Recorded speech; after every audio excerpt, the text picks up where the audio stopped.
Bem abaixo da superfície cintilante do Mar do Leste Tonré, aninhado entre antigos recifes de coral e florestas de algas luminosas, ficava o magnífico Palácio do Dragão Yongon. Seus pilares de jade brilhavam com uma luz de outro mundo, e seus portões perolados recebiam inúmeras criaturas marinhas que viviam sob o governo benevolente do poderoso Rei Dragão, Yonwon. Por séculos, a paz e a prosperidade reinaram, o palácio uma sinfonia vibrante de vida e cor.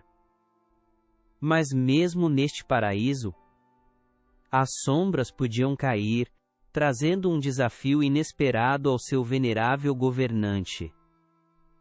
Um dia fatídico. Uma doença profunda atingiu o Rei Dragão. Seus olhos dourados, antes vibrantes, escureceram, e sua postura geralmente régia cedeu com o cansaço. O riso alegre que antes ecoava pelos corredores do palácio foi substituído por um silêncio pesado, pontuado apenas pelos sussurros abafados de cortesãos preocupados e pela respiração ofegante do próprio rei. Seus conselheiros e os mais sábios xamãs marinhos, Mudan, Mudang, se reuniram, seus rostos gravados com desespero, pois ninguém conhecia a cura para a misteriosa doença de seu amado rei. Após dias de deliberação, um venerável caranguejo ancião e estudioso, famoso por seu conhecimento de textos antigos, trouxe uma revelação. Consultando um pergaminho esquecido, ele decifrou uma passagem enigmática. Aspas. Apenas o fígado mais fresco de um coelho que vive na terra, consumido ao romper da aurora, pode restaurar o rei dragão adoecido. Ponto. Uma onda de esperança, misturada com apreensão, espalhou-se pela corte. O fígado de um coelho. Mas como se poderia obter tal coisa do distante e desconhecido mundo lá em cima? Um silêncio caiu. A tarefa era perigosa. Aventurar-se à superfície era cheio de perigos. E o mundo terrestre era um mistério. Então, dos cortesãos reunidos, deu um passo à frente o leal ministro tartaruga Pertubu, Beelzebub. Sua figura pequena e robusta se ergueu enquanto ele se curvava profundamente diante de seu soberano. Aspas. Meu rei. Aspas. Ele declarou, sua voz firme apesar de um tremor em suas antigas escamas. Aspas. Eu, Beelzebub, empreenderei esta jornada perigosa. Trarei de volta o fígado do coelho, ou não retornarei. Com o coração pesado, mas um espírito resoluto, Beelzebub começou sua jornada árdua. Ele nadou por trincheiras profundas, passando por florestas de anêmonas cintilantes e por cardumes de peixes prateados em redemoinho. À medida que subia, a água ficava mais clara, mais quente, e a luz vinda de cima aumentava, pintando a superfície do oceano em padrões salpicados. Ele se preparou para um mundo desconhecido além das ondas, um mundo tão diferente da beleza serena de seu lar subaquático. O mundo terrestre irrompeu sobre os sentidos de Beelzebub. O ar era fresco e cheirava a pinho e terra úmida. Árvores imponentes alcançavam um céu impossivelmente azul, suas folhas farfalhando com uma música desconhecida. Ele viu pássaros com asas de todas as cores voando alto, e ouviu o chilrear de grilos e o distante barulho de uma cachoeira. Este era um lugar de luz deslumbrante e vida vibrante. Um forte contraste com o mundo filtrado e abafado que ele conhecia. Com sua missão firmemente em mente, Beelzebub começou sua busca por um coelho. Ele observou os esquilos brincalhões subindo nas árvores, os veados pastando pacificamente em clareiras ensolaradas, e os majestosos grous vadeando em riachos rasos. Dias se transformaram em semanas, mas o coelho esquivo permaneceu escondido. Ele ficou cansado, seu casco pesado, mas sua lealdade ao rei dragão o impulsionava, seus olhos examinando cada farfalhar na vegetação rasteira, cada sombra. Certa tarde, junto a um riacho murmurante, Beelzebub finalmente o avistou. Uma criatura de pelo branco puro, com orelhas longas e agitadas, e olhos de rubi brilhantes. O coelho, Toqui. Toqui. Ele estava a brincar entre as flores silvestres, caçando borboletas e mordiscando trevos frescos, completamente despreocupado. O coração de Beelzebub batia com uma mistura de alívio e apreensão. Ele havia encontrado seu alvo, mas como convenceria esta criatura ágil e cautelosa a retornar com ele para o fundo do mar? Reunindo toda a sua coragem, Beelzebub emergiu e se aproximou cautelosamente do coelho. Aspas. Saudações, nobre coelho, ele chamou, sua voz um pouco rouca pelo desuso em terra. O coelho, assustado, preparou-se para fugir, suas orelhas achatadas em alarme. Mas Beelzebub rapidamente continuou, seu tom suave e sedutor. Aspas.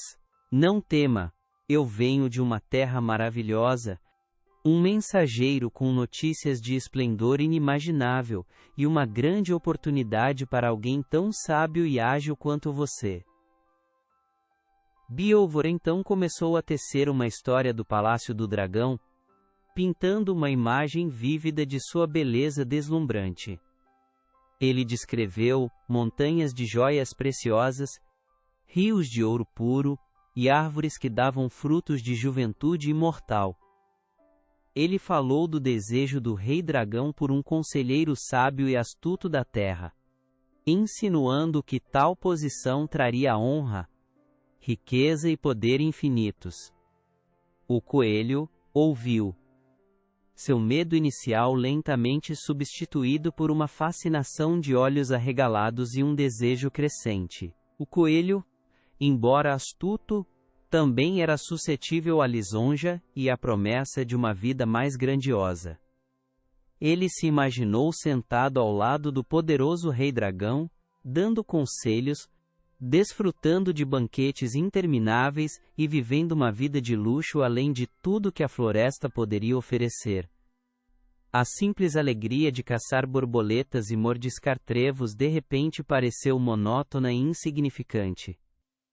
O fascínio do poder e da imortalidade começou a ofuscar sua cautela natural. Finalmente, incapaz de resistir às perspectivas deslumbrantes, o coelho tomou sua decisão. Aspas. Reverenciado ministro Tartaruga, aspas. Ele exclamou, sua voz cheia de entusiasmo recém-descoberto, aspas. Eu o acompanharei a este magnífico palácio do dragão. Lidere o caminho. Estou pronto para abraçar este grande destino. O coração de Beelzebub inchou de triunfo.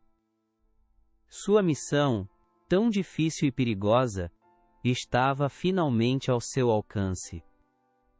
Ele havia enganado o astuto coelho. Com o coelho empoleirado com segurança em seu casco robusto, Beelzebub mergulhou de volta ao mar. O coelho ofegou de admiração, enquanto o mundo acima desaparecia, substituído por padrões giratórios de luz e cor. Cardumes de peixes passaram por eles. Jardins de coral se desdobraram como paisagens alienígenas. E criaturas bioluminescentes pulsavam no crepúsculo que se aprofundava. No entanto, uma pequena semente de inquietação começou a brotar no coração do coelho. Um leve sussurro de dúvida sob a superfície de sua excitação.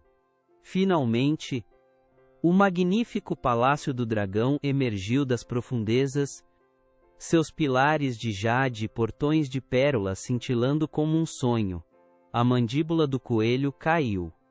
Era ainda mais esplêndido do que Biou-Jubu havia descrito. Mas, ao entrarem na grande sala do trono, uma constatação arrepiante o invadiu. Ele viu o rei dragão adoecido, cercado por atendentes sombrios, e os olhares esperançosos, quase predatórios, das criaturas marinhas fixos diretamente nele. O ar estava denso de expectativa, não de boas-vindas. O rei dragão, reunindo suas forças, falou com uma voz fraca, mas clara. Aspas, bem-vindo, pequeno coelho. Há muito aguardávamos sua chegada. Pois somente o fígado de um coelho que vive na terra pode curar minha grave doença. As palavras pairaram no silêncio como um dardo envenenado. O sangue do coelho gelou. O verdadeiro propósito de sua jornada, a traição de Biou-Jubu, desabou sobre ele com força esmagadora. Seu coração batia como um tambor, e o pânico o tomou. Naquele momento de terror absoluto, a lendária inteligência do coelho acendeu como uma faísca na escuridão. Ele respirou fundo, tremendo, e então forçou um pequeno sorriso apologético. Aspas. Nobre rei, aspas. Ele começou, sua voz surpreendentemente calma, apesar de sua agitação interna. Aspas. Estou verdadeiramente honrado em servir. No entanto, parece ter havido um grave mal-entendido. Nós, coelhos, veja bem, não carregamos nossos fígados conosco o tempo todo. É precioso demais. Nós os deixamos guardados com segurança em nossas casas na terra. O rei dragão, enfraquecido pela doença e desesperado por uma cura, ouviu atentamente. A ideia de um fígado destacável era de fato incomum. Mas o comportamento sério do coelho e a resposta rápida foram convincentes. Além disso, quem era ele, uma criatura do mar, para questionar as estranhas anatomias dos animais terrestres? Seus conselheiros, igualmente pouco familiarizados com a biologia terrestre, sussurraram entre si, considerando a bizarra possibilidade. A esperança, frágil mas potente, começou a ressurgir nos olhos do rei. Aspas. Quer dizer, seu fígado está atualmente em terra? Perguntou o rei dragão, sua voz fraca mas urgente. O coelho assentiu enfaticamente. Aspas. Exatamente, majestade. Se me enviasse de volta rapidamente, eu o recuperaria e retornaria com pressa. Apesar do puro absurdo, o rei não tinha outra opção. Ele se virou para Biou-Jubu. Aspas. Ministro Tartaruga, você deve retornar com o coelho à superfície. Traga de volta o fígado dele sem demora. Biou-Jubu. Desanimado, mas obrigado pelo dever, curvou-se e em obediência. De volta eles foram, Biou-Jubu nadando em um silêncio tenso. O coelho empoleirado em seu casco, tentando suprimir sua alegria triunfante. A jornada de volta parecia diferente. As maravilhas do mar profundo não eram mais encantadoras, mas apenas o caminho para a liberdade. Biou-Jubu ocasionalmente lançava um olhar de soslaio para o coelho, seus pequenos olhos ardendo com uma mistura de frustração e respeito relutante pela astúcia da criatura terrestre. A tensão entre eles era palpável, não dita mas intensamente sentida. Assim que Biou-Jubu rompeu a superfície, o coelho saltou de suas costas com uma explosão de velocidade surpreendente. Ele saltou para a rocha mais próxima, sacudindo a água de seu pelo. Então se virou para o ministro Tartaruga, que estava atônito. Aspas. Seu tolo, ele gritou, uma risada alegre e zombeteira ecoando pelo ar. Aspas. Quem em sã consciência deixaria seu precioso fígado para trás? Ele está sempre seguro dentro de mim. Adeus, tartaruga estúpida. E diga ao seu rei que a astúcia de um coelho é mais afiada do que qualquer lança. Humilhado e de mãos vazias, Beelzebub desceu lentamente de volta ao mar, o riso zombeteiro do coelho ainda ressoando em seus ouvidos. Ele retornou ao palácio do dragão para enfrentar seu rei adoecido. Seu relatório uma confissão de fracasso. O rei dragão, embora desapontado, só pôde suspirar, aceitando seu destino. E assim, a sabedoria do pequeno coelho salvou sua vida, provando que a astúcia e o raciocínio rápido podem superar a força bruta e até mesmo as circunstâncias mais desesperadoras.